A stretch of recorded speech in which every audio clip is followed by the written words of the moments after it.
ప్రతి విద్యార్థి ఇన్నోవేషన్ కోసం కలలు కంటూ ప్రతి క్షణం కొత్తదనం కోసం ఆలోచిస్తూ ప్రతి చేయి నైపుణ్యంతో నిర్మిస్తే ప్రపంచం ఎంత అద్భుతంగా ఉంటుందో ఒక్కసారి ఆలోచించండి. ఈరోజు మన భారతదేశంలో 6,000కు పైగా ఇంజనీరింగ్ కాలేజీలు, 35,000కు పైగా డిగ్రీ కాలేజీలు ఉన్నాయి. అయినప్పటికీ ఈరోజు మన భారతీయ విద్యార్థులు ఎందుకు వెనకబడిపోతున్నారు? USA, చైనా లాంటి దేశాల్లో ప్రతి సంవత్సరం వందల్లో వేలలో entrepreneurs and athletes records break చేస్తుంటే మన భారతీయ విద్యార్థులు మాత్రం ఈరోజు పుస్తకాలకే పరిమితం అయిపోయి ఉద్యోగం కోసం అనే ఒక చక్రంలో ఎందుకు చిక్కుకుపోతున్నారు? ప్రపంచవ్యాప్తంగా ప్రసిద్ధి చెందిన మన భారతీయ హిస్టరీ ఈరోజు పుస్తకాల్లో పేజీలా మాత్రమే ఎందుకు మిగిలిపోయింది? ఇండియన్ ఎడ్యుకేషన్ సిస్టమ్ మీద మనం ప్రతిరోజు ఇలాంటి ఎన్నో విషయాలను చూస్తూనే ఉంటాం. కానీ మనం తెలుసుకోవాల్సిన విషయం ఏంటి అంటే, అసలు ఈ సిస్టమ్ ఈరోజు ఇలా ఉండడానికి గల మెయిన్ రీజన్ ఏంటి? ఇది నిజంగానే ఇండియన్స్ చేసిన ఎడ్యుకేషన్ సిస్టమా? ఇలాంటి ప్రశ్నలన్నిటికీ ఈ రోజు మన సమాధానం తెలుసుకుందాం. So let's dive deep into the reality of the story behind Indian education system. అందరికీ నమస్కారం, నా పేరు Madhusudan. Welcome to our channel. Present education system ఎలా ఎందుకుందో తెలియాలి అంటే ఒకప్పుడు ఎలా ఉండేదో మనం తెలుసుకోవాలి. The ancient education system. అప్పట్లో మన దేశంలో గురుకుల సిస్టమ్ ఉండేది. అంటే గురు శిష్యులు చెట్టు కింద కూర్చొని ఒక స్టూడెంట్ కేవలం చదువులో మాత్రమే కాకుండా general knowledge, Vedas, martial arts, ethics and వీటితో పాటు ఒక మనిషి జీవనోపాధికి కావాల్సిన బేసిక్ స్కిల్స్ అన్నింటినీ నేర్పించేవాళ్ళు. ఇలా అన్ని ఆస్పెక్ట్స్లో డెవలప్ చేసి ఒక స్టూడెంట్ని ఒక కంప్లీట్ పర్సనాలిటీగా మార్చేవాళ్ళు. అప్పట్లో గురు శిష్య పరంపర ఉండేది. అంటే ఒక గురువు కేవలం చదువు చెప్పి వెళ్ళిపోకుండా వాళ్ళ శిష్యులు సరిగ్గా చేస్తున్నారా లేదా, వాళ్ళకి అర్థమైందా లేదా అని దగ్గరుండి వాళ్ళు ఏమైనా తప్పులు చేస్తే దాన్ని సరిచేసి వాళ్ళని మెరుగ్గా తీర్చిదిద్దేవాళ్ళు. అప్పట్లో ఎగ్జామ్స్ లేవు, మార్కులు లేవు, పాస్ అండ్ ఫెయిల్యూర్స్ లేవు, డిస్టింక్షన్లు లేవు. ఉన్నదంతా ఒకటే, ప్రాపర్ స్కిల్ డెవలప్మెంట్. అండ్ ఇలాంటి ఒక అద్భుతమైన ఎడ్యుకేషన్ సిస్టమ్కి ప్రతిఫలంగానే జీరోని ఇన్వెంట్ చేసిన Aryabhatta, the pioneer of surgery Sushruta and Charaka, నేటి తరం ఇంజనీర్లకి, టెక్నాలజీకి కూడా అర్థం కాని బృహదేశ్వర అండ్ సన్ టెంపుల్స్ లాంటి అద్భుతమైన ఆర్కిటెక్చరల్ వండర్స్ని కట్టిన ఆర్కిటెక్ట్స్, కుతుబ్ మినార్, తాజ్మహల్ లాంటి మాన్యుమెంట్స్, 1600 ఏళ్లు దాటిన ఎప్పటికీ తుప్పట్ని ఐరన్ పిల్లర్ ఆఫ్ ఢిల్లీ, ప్రపంచవ్యాప్తంగా ప్రసిద్ధి చెందిన ఇండియన్ టెక్స్టైల్స్, డక్కా ముస్లిన్, మన దేశాన్ని ప్రపంచానికి పరిచయం చేసిన స్వామి వివేకానంద, రవీంద్రనాథ్ ఠాగూర్, సివి రామన్ లాంటి ఎంతో మంది మహానుభావులు, అలానే గ్లోబల్ ఎడ్యుకేషన్కు ఒక హబ్గా నిలిచిన నలంద అండ్ తక్షశిల యూనివర్సిటీ, ఇలా చెప్పుకుంటూ పోతే ఎన్నో ఉన్నాయి. ఇలా ఓవరాల్ డెవలప్మెంట్ మీద ఫోకస్ చేసి మనకి ఏ స్కిల్ అయితే ఇంట్రెస్ట్ ఉందో దాని మీద మాత్రమే దృష్టి పెట్టగలిగే అలాంటి ఎడ్యుకేషన్ సిస్టమ్ ఈ రోజుకి ఉండుంటే ప్రపంచంలో మన భారతదేశం నెంబర్ 1 పొజిషన్లో ఉండేది. ఇలా ఎన్నో రంగాల్లో మనకంటూ గుర్తింపు తీసుకొచ్చిన ఎంతోమంది లీడర్స్, రైటర్స్, పోయిట్స్ని ప్రొడ్యూస్ చేసిన ఎడ్యుకేషన్ సిస్టమ్ ఈరోజు ఇలా ఒక జాబ్ ఉంటే చాలు, ఒక స్టాండర్డ్ శాలరీ ఉంటే చాలు అని మనలో ఉన్న క్రియేటివిటీని పక్కన పెట్టి ఈరోజు మనం ఇలా వెనకబడిపోయేలా మనం ఎందుకు మారిపోయాం? అలా వెనకబడిపోవడానికి వెనుకున్న major reason is British rule, the British impact on education. British వాళ్ళు రాకముందు మన భారతదేశంలో చాలా వైబ్రెంట్ ఎడ్యుకేషన్ సిస్టమ్ ఉండేది. కానీ ఇనీషియల్గా ట్రేడింగ్ కోసం వచ్చిన బ్రిటిష్ వాళ్ళు మన దేశాన్ని పరిపాలించడం మీద దృష్టి పెట్టారు. సో బ్రిటిష్ వాళ్ళకు మన దేశాన్ని పరిపాలించడానికి వాళ్ళ దగ్గర ఉన్న వర్క్ ఫోర్స్ సరిపోలేదు. సో వాళ్ళకు ఒక లాయల్ వర్క్ ఫోర్స్ అవసరమైంది. ఈ వర్క్ ఫోర్స్ కోసం డిస్కషన్ జరిగినప్పుడు మెకాలే అనే ఒక బ్రిటిష్ బోర్డ్ మెంబర్ ఈ ఇండియాలో ఉన్న ట్రెడిషనల్ ఎడ్యుకేషన్ సిస్టమ్ని ఇంగ్లీష్ మీడియం స్కూల్స్తో రీప్లేస్ చేసే ఒక ఐడియాని తీసుకొచ్చాడు. ఇంగ్లీష్ మీడియం స్కూల్స్ని మన కోసం తీసుకురాలేదు, ఇండియన్స్ ఎడ్యుకేటెడ్ లేబర్స్గా మార్చి మన ఇండియన్స్కి బ్రిటిష్ అడ్మినిస్ట్రేషన్కి మధ్యలో ఒక వారధిగా ఉపయోగించుకోవడం కోసం మాత్రమే తీసుకొచ్చారు. ట్రెడిషనల్ ఇండియన్ స్కూల్స్ అన్నింటినీ మెల్లమెల్లగా ఇంగ్లీష్ మీడియం స్కూల్స్గా మార్చారు. అలా మార్చి మన ఇండియన్ హెరిటేజ్ని పక్కతో మళ్ళిస్తూ ఇంగ్లీష్ హిస్టరీస్కి ఎక్కువ ప్రయారిటీ ఇచ్చేవాళ్ళు. British education and industrial revolution వల్ల మన ఇండియన్ క్రాఫ్ట్స్కున్న డిమాండ్ మెల్లమెల్లగా పడిపోయింది. దీనివల్ల లక్షల మంది జీవనోపాధి కోల్పోయారు. ప్రపంచవ్యాప్తంగా తన కాలకి గుర్తింపు పొందిన ఎంతో మంది క్రాఫ్ట్స్మెన్ బ్రిటిష్ ఫ్యాక్టరీలో పనిచేసే కార్మికులుగా మిగిలిపోయారు. ఈ ఇంగ్లీష్ మీడియం స్కూల్స్ వల్ల మన సమాజంలో చాలా మార్పులు చోటు చేసుకున్నాయి. ఈ బ్రిటిష్ స్కూల్స్లో చదువుకున్న కొంతమందికి బ్రిటిష్ అడ్మినిస్ట్రేషన్లో జాబ్స్ని ప్రొవైడ్ చేసి వాళ్ళని జనాలకి, అడ్మినిస్ట్రేషన్కి మధ్య ఒక వార్తగా ఉపయోగించుకున్నారు. చదువుకున్న కొంతమందికి మాత్రం ఉద్యోగ అవకాశాలు వస్తే మిగతా వాళ్ళకి అసలు ఉద్యోగాలు కూడా రాలేదు. మనకి బానిసలుగా ఉండడం నేర్పించారు తప్ప 10 మందిని బానిసత్వం నుంచి బయటికి ఎలా తీసుకురావాలో నేర్పించలేదు. ఈ స్కిల్స్ అన్నింటినీ నేర్పించే మన ట్రెడిషనల్ ఇండియన్ ఎడ్యుకేషన్ సిస్టమ్ గురించి ఎవరు నోరు పెదపకుండా పూర్తిగా చెరిపేశారు. మనకు స్వాతంత్రం వచ్చి ఇన్నాళ్ళైనా ఇప్పటికీ మనం దీని నుంచి పూర్తిగా బయటికి రాలేదు. ఇప్పటికీ పుస్తకాన్ని బట్టి పట్టడం, కేవలం మార్క్స్ మీదనే ఫోకస్ చేస్తున్నారు తప్ప క్రియేటివిటీ, ఇన్నోవేషన్ అని కనీసం ఎవరు పట్టించుకోవట్లేదు.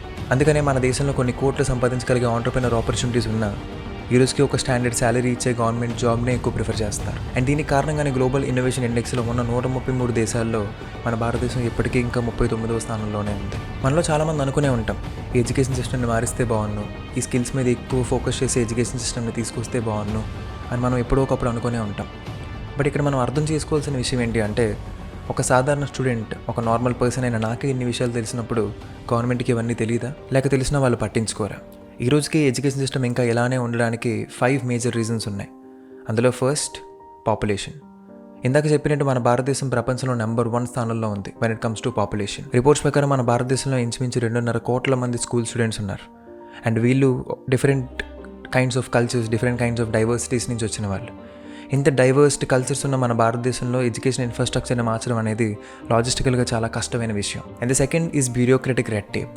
మన భారతదేశంలో ఏదైనా ఒక మార్పు తీసుకురావాలి అంటే డిసిషన్ ఒకళ్ళ చేతిలో ఉన్నది కాదు. ఒకవేళ పైన ఆఫీసర్ సరిగ్గా ఒక డిసిషన్ తీసుకున్న కింద ఉన్న ఆఫీసర్స్ అందరూ దాన్ని సరిగ్గా ఇంప్లిమెంట్ చేయాలి, వాళ్ళందరూ ఒప్పుకోవాలి. ఇలా సెంట్రల్ గవర్నమెంట్ స్టేట్ గవర్నమెంట్ మధ్య ఇంప్లిమెంట్ చేసే టైంలో ఏదైనా క్లాష్ కానీ ఏదైనా ఒక డిస్ప్యూట్ కానీ వచ్చినప్పుడు చాలా వరకు రిఫార్మ్స్ డిలే అవుతాయి అండ్ కొన్నిసార్లు అక్కడితో ఆగిపోతాయి. And the third reason is inadequate funding. మన భారతదేశంలో ఉన్న ఎడ్యుకేషన్ సిస్టమ్ అనేది మారాలి అంటే మన జీడిపిలో 6% అలొకేట్ చేయాలి.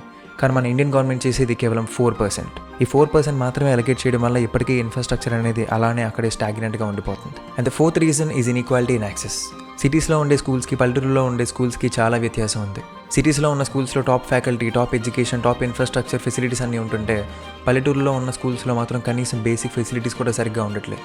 And the fifth reason is resistance to change. ఈరోజు సడన్గా నేను ఎడ్యుకేషన్ సిస్టమ్ అంతా మార్చేసి నేను స్కిల్స్ మీద ఎక్కువ ఇన్వెస్ట్ చేస్తాను, స్కిల్స్ మీద ఫోకస్ చేస్తాను అంటే చాలామంది పేరెంట్స్ ఒప్పుకోరు.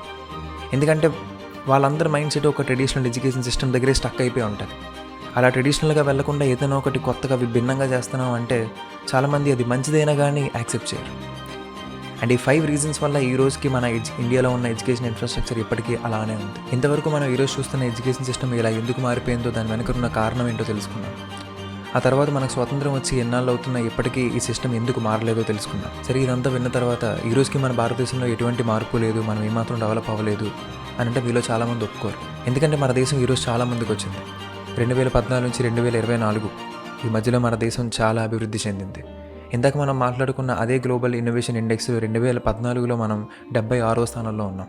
ఈరోజు అదే గ్లోబల్ ఇన్నోవేషన్ ఇండెక్స్లో మనం 39వ స్థానానికి వచ్చాం. Companies, industries, startups, businesses, freelancers, sports, research, technology, IT hubs, ఇలా అన్ని రంగాల్లో మన దేశం ఈరోజు ముందుకు వచ్చింది. నేటి యువత కేవలం ఉద్యోగాల కోసం మాత్రమే కాకుండా స్కిల్ నేర్చుకుంటూ సోషల్ మీడియాని యూజ్ చేసుకుంటూ వాళ్ళ లైఫ్లో చాలా ఎదుగుతున్నారు.